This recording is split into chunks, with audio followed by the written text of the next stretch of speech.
بچوں، ہمارے school friends ہوتے ہیں، محلے کے بھی دوست ہوتے ہیں، اسی طرح ہمارے کزنز اور بہن بھائی بھی ہوتے ہیں، ان کے ساتھ ہم کھیلتے ہیں اور اپنی لائف انجوائے کرتے ہیں، مگر ہمارے ان اچھے بھلے ریلیشنز میں اس وقت خرابی آ جاتی ہے جب کوئی آ کر ہمیں کسی دوست یا کزن کے بارے میں کوئی نیگیٹو بات بتاتا ہے۔ فار ایگزامپل، فیضان بھائی آ کر بولے، غلام رسول بھائی، ببلو بھائی آپ کی نئی بائی سائیکل سے جیلس ہو رہے ہیں، ان سے ذرا بچ کے رہیے گا، اور پھر میں فیضان بھائی کی بات پر یقین کرتے ہوئے ببلو بھائی کو برا سمجھنے لگوں اور ان سے برا بہیو کرنے لگوں، حالانکہ مجھے اصل حقیقت کا نہیں پتا۔ پارہ 26 سورہ حجرات آیت نمبر 6 میں اللہ پاک ارشاد فرماتا ہے، یا ایھا الذین آمنوا ان جاءکم فاسق بنبأ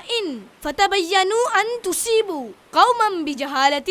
فتصبحوا علی ما فعلتم نادمین، جس کا ترجمہ ہے کہ اے ایمان والو، اگر کوئی فاسق تمہارے پاس کوئی خبر لائے تو تحقیق کر لو، کہیں کسی قوم کو انجانے میں تکلیف نہ دے بیٹھو، پھر اپنے کیے پر شرمندہ ہونا پڑے۔ یعنی اے ایمان والو، اگر کوئی فاسق تمہارے پاس کوئی خبر لائے جس میں کسی کی شکایت ہو تو صرف اس کی بات پر بلیو یعنی اعتماد نہ کرو، بلکہ تحقیق کر لو کہ وہ صحیح ہے یا نہیں، کیونکہ جو گناہ سے نہیں بچا وہ جھوٹ سے بھی نہ بچے گا، اور اگر حقیقت جانے بغیر کسی کو تکلیف دے دی اور بعد میں معلوم ہو کہ خبر غلط تھی تو پھر شرمندگی ہوگی۔ پیارے بچوں، اس آیت سے معلوم ہوا کہ دین اسلام ان کاموں سے روکتا ہے جن سے سوسائٹی کا امن خراب ہوتا ہے، اور وہ کام کرنے کا حکم دیتا ہے جن سے سوسائٹی میں امن و سکون آتا ہے۔ جیسا کہ بیان کی گئی آیت مبارکہ کے حکم پر اگر ہم عمل کریں تو ہمارے معاشرے میں امن آ سکتا ہے، کیونکہ ہمارے یہاں لڑائی جھگڑے ہوتے ہی اس وجہ سے ہیں کہ جب کسی کو کوئی اطلاع دی جاتی ہے تو وہ اس کی تصدیق نہیں کرتا بلکہ فوراً غصے میں آ جاتا ہے